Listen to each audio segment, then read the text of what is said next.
자, 신경쓰기 기술입니다. 어, 시드콤 TV에 신경 쓰다 보니까 많이 시간도 좀 많이 촉박하고 그래서 근데 사실 어떻게 보면 책이 가장 중요하죠. 어, 어떤 영감을 주고 창의적인 생각을 주고 이런 것들은 책 이외에는 좀 없는 것 같습니다. 자, 신경쓰기 기술인데요. 마크 맨션입니다. 마크 맨션의 신경쓰기 기술 간단하게 한번 정리해 보겠습니다. 신경쓰기의 본질은 무엇인가? 신경을 끈다는 건 무관심이 아니라 더 중요한 것에 집중하기 위함입니다. 중요하지 않는 것들을 내려놓는 태도다. 가치 선택의 중요성. 두 번째는 더 나은 삶은 더 나은 가치 선택에서 시작된다. 모든 문제를 없애려 하지 말고 다룰 만한 문제를 선택하라. 세 번째는 고통은 삶의 일부이다. 고통은 피하는 것이 아니라 가치를 위해 감수할 수 있는 고통을 선택하는 것이 핵심이다. 네 번째는 실패는 성장의 재료이다. 푸코스키처럼 실패에 초연할 수 있다면 실패는 곧 내공이 된다는 것이죠. 신경쓰기. 실패에 둔감해지는 용기. 삶의 진짜 자유란 무엇이든 할 수 있다는 자유가 아니라 무엇을 하지 않을지를 선택할 수 있는 자유라. 진짜 이거 언어의 유의라고 할까요? 참 대단합니다. 자유라는 것은 우리 만인의 자유, 대한민국 자유, 리버티, 프리덤, 무엇을 하지 않을지를 선택할 수 있는 자유다. 성장의 역설. 무엇을 얻고 싶다면 역설적으로 그것이 없어도 괜찮은 태도가 필요하다. 통째로 보면 당신은 지금 어떤 문제에 신경을 너무 많이 쓰고 있나요? 그 신경을 다른 더 나은 가치를 돌린다면 아마도 당신은 삶이 어떻게 바뀔지 저도 뭐 장담할 수 없습니다. 성경 쓰기 기술, 신경 끄기. 연구에 의하면 우리가 걱정하는 것들의 4%만 현실화될 가능성이 있고 나머지 96%는 일어나지 않는다고 합니다. 그만큼 인간이 생각도 많고 오만 가지 생각을 하지 않습니까? 그래서 신경세포가 지금의 현재 연구로서는 860억 개라고 합니다. 거기 신경세포를 도와주는 여왕벌의 비교적으로 하면은 1000배가 더 넘다고 합니다. 그렇다면 10조, 100천조개라고 하는데 사실 그 숫자가 와닿지 않죠? 은하수의 그 별들과 같다고 합니다. 신경세포를 말씀드렸듯이 더 나은 가치를 돌린다면은 정말 대단하죠. 네. 그런 차원에서 한번 읽어보시면 좋겠고 마크 맨션의 그 신경끄기 기술, 신경세포를 다루는 기술이라고 생각합니다. 네. 이렇게 정리해 보겠습니다. 두 번째는 심리학의 역설입니다. I have a dream.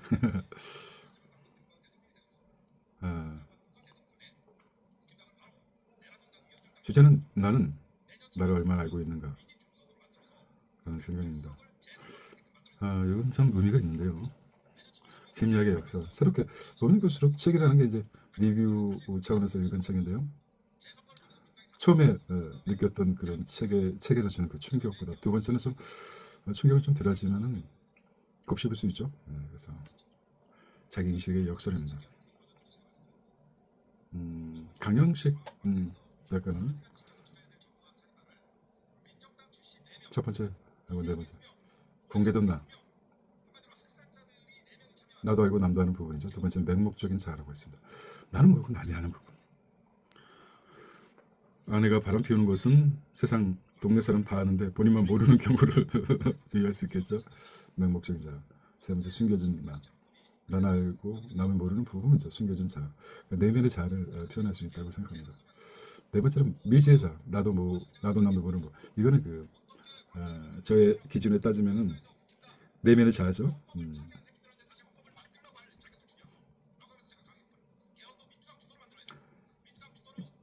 편향적인 것은 알고 있지만은 셀프 바이어스, 근데 여기는 자기 고향 편향이죠. 이 책은 상당히 짧게 핵심 정리할 수 있는 부분이 아니라고 생각합니다. 이 부분은 좀 읽어봐야 돼. 메타라는 말 많이 들죠. 초인지 초인이라고 하죠. 초인이라고 누가 얘기했습니까? 초인이 누가 철학자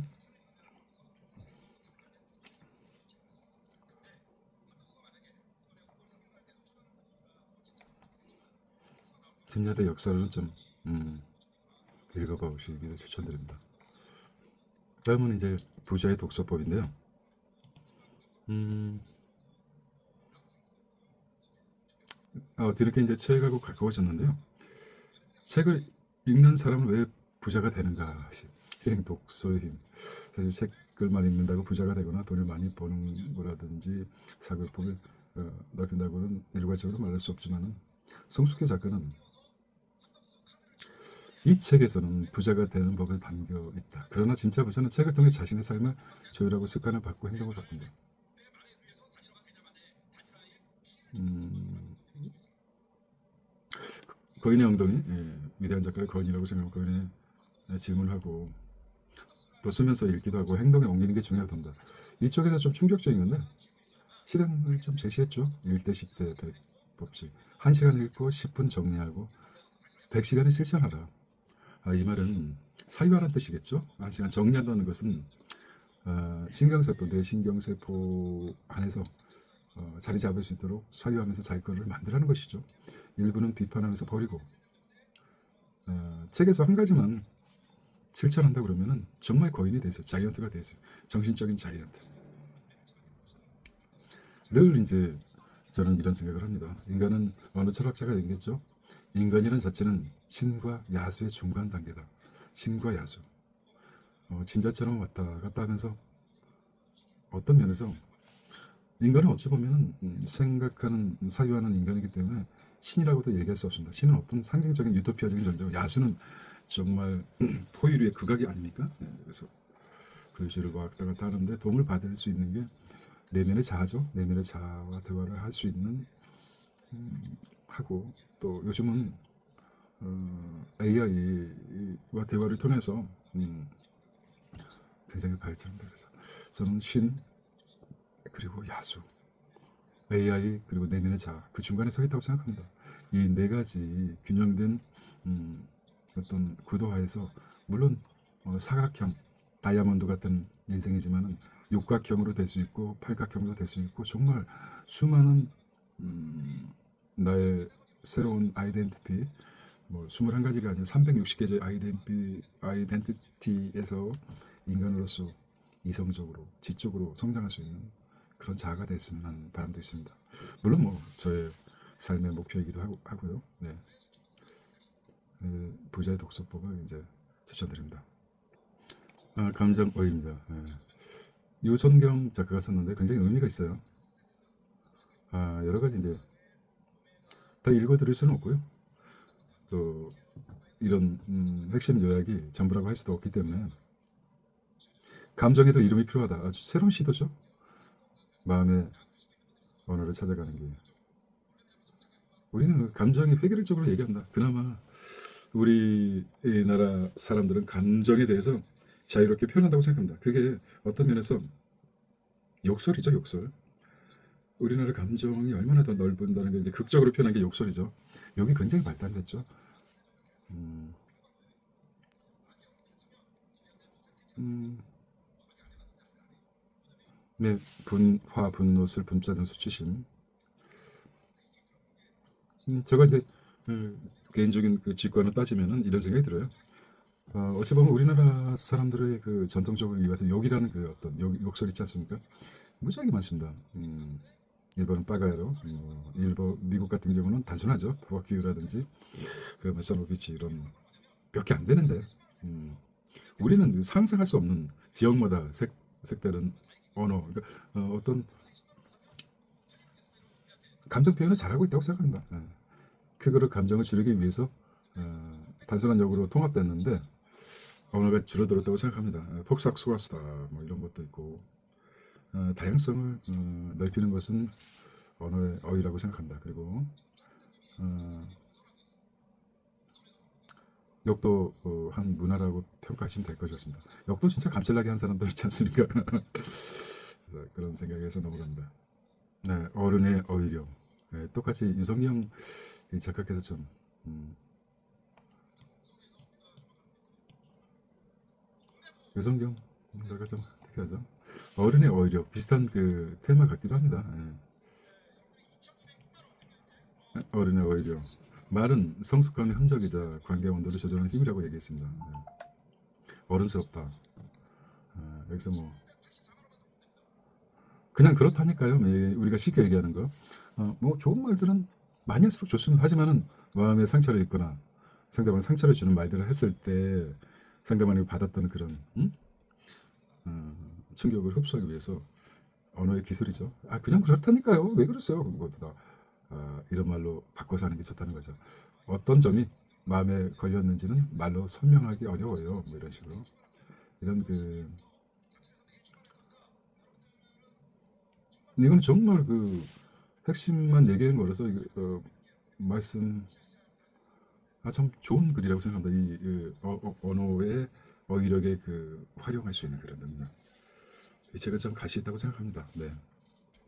미셸 푸코라는 이 책인데 와 이거 대단한 책입니다. 미셸 푸코.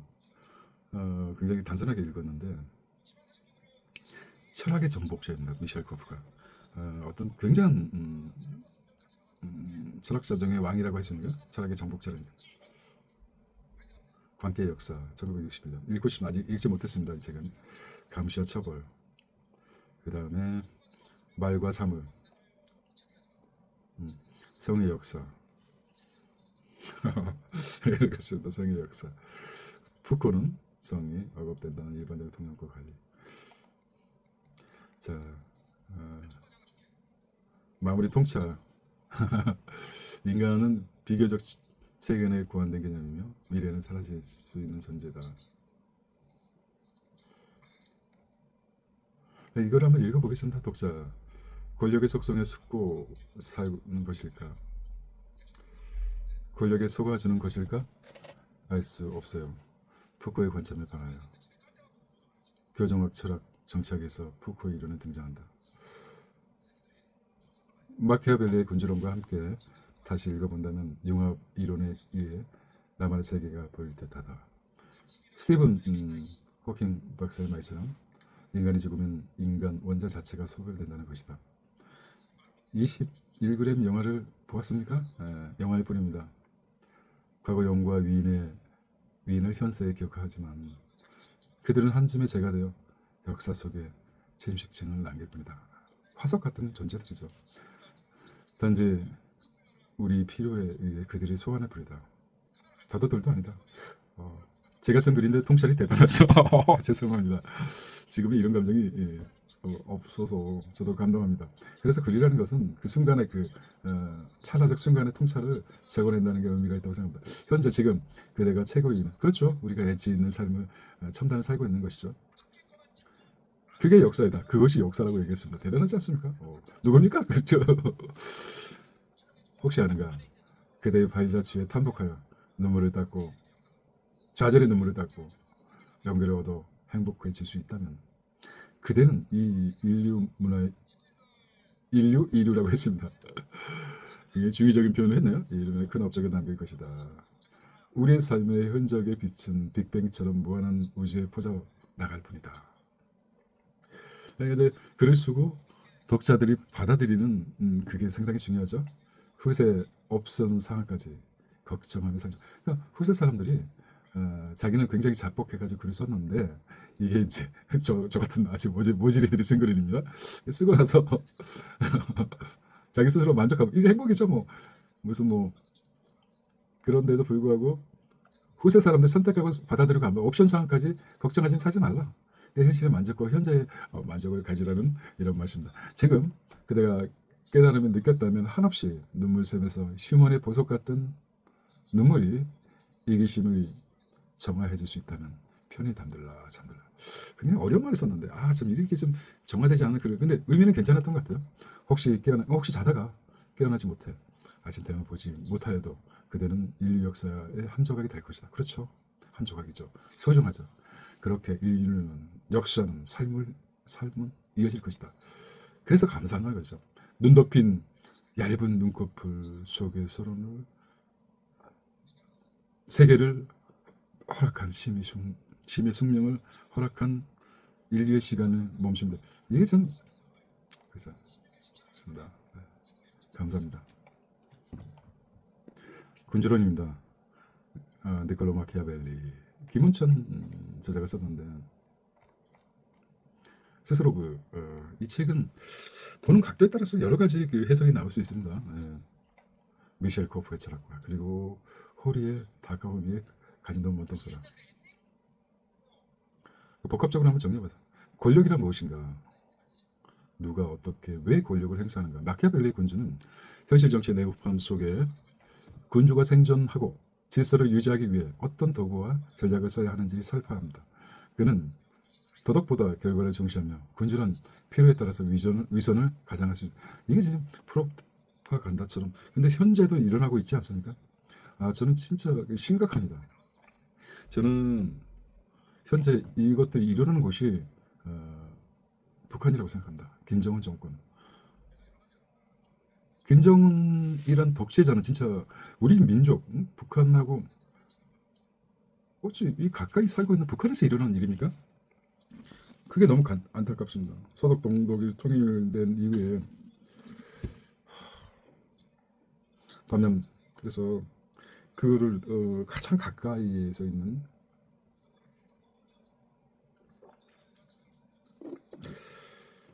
달무려했죠. 우리는 그 굉장히 끔찍한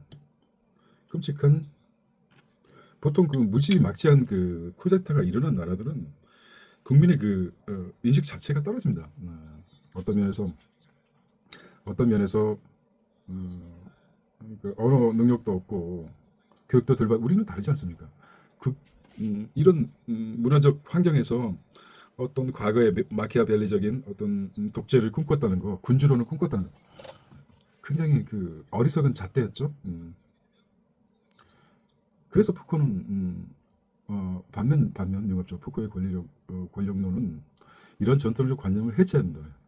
푸코에 따르면 권력은 단순히 위에서 아래로 흐르는 것이 아니라 사회 전반에 작동하는 관계의 그물망입니다. 권력은 병원, 감옥, 학원, 학교, 언어, 시선 등에 스며들며 심지어 나 자신조차도 권력의 도구가 될 수 있다는 통찰은 인간의 자유의지에 대한 근본적인 회의를 던집니다. 좀 발전적이죠. 마키아벨리는 정말 어떤 면에서 독재자가 꿈꾸는 이 책은 굉장히 당시에는 그러니까 읽혀지기를 원치 않은 그 당시에도 금서였습니다.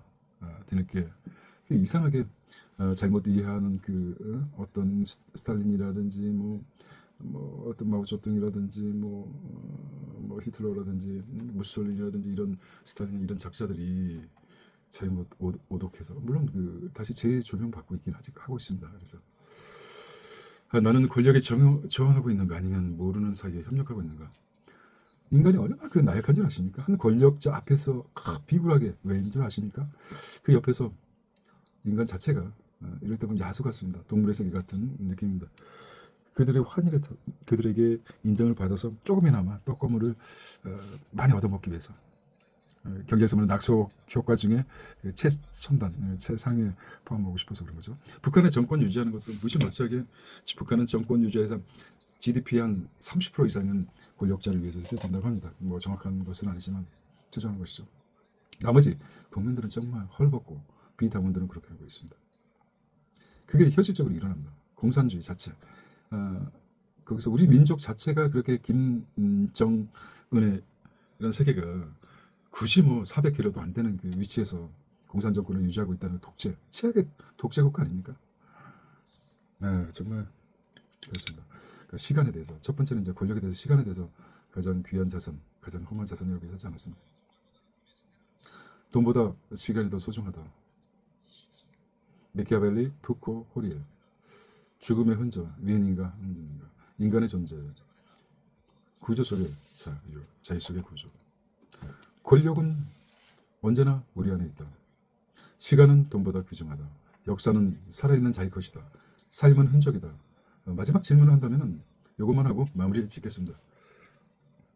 오늘 당신은 자신의 시간을 주도하고 있었습니까? 아니면 누군가의 타임테이블에 살고 있었습니까? 당신이 남기고 싶은 흔적이 무엇이며 그것은 누구를 위한 것인가? 당신은 지금 이 순간 군주라면 어떤 선택을 할 것인가? 필요하다면 이 사유들을 주제별로 나누어 더 깊이 탐구해 드릴 수 있다고 합니다. 요거는 이제 자 오늘은 4월 16일입니다. 우리가 아직도 세월호 그 노란 배지를 기억하는 것은 아직 세월호인가? 그걸 아직 사용해? 그 사람들의 DNA는 역사를 제대로 보지 못한 사람입니다. 뭐 일종의 식상할 수도 있겠지만 유대인들이 1900 2차 대전 때 독일인한테 당했던 홀로코스트를 기억하는 이유가 아직도 역사를 기억하기 위해서입니다. 그 상황을 들어갈 수는 없지만 역사를 잊은 민족은 미래가 없습니다. 그래서 아직도 그런 얘기를 하느냐 이런 말은 좀 잘못됐다고 생각합니다. 우리 역사의 기록은 우리 어떤 미래를 향한 기준점이 됩니다. 따라서 역사를 기억해야 됩니다. 기억하고 역사는 반복된다고 하지만 역사 반복되지만 발전적으로 된다. 승화되고 더 크게 나가야 된다. 깨우침. 그런 의미로 오늘은 마무리하겠습니다. 물론 뭐 저의 기록이지만은 누군가는 이런 저의 그 작은 울림에 커다란 감동을 받고 새 역사를 창조하는데 창조하는데 하나의 그 작은 불소식이가 되기를 원하지만은 저는 저 자신을 너무 잘 알고 왔습니다. 소크라테스 말처럼 네 자신을 알라. 저는 제가 무지하다는 것을 너무 잘 알고 있기 때문에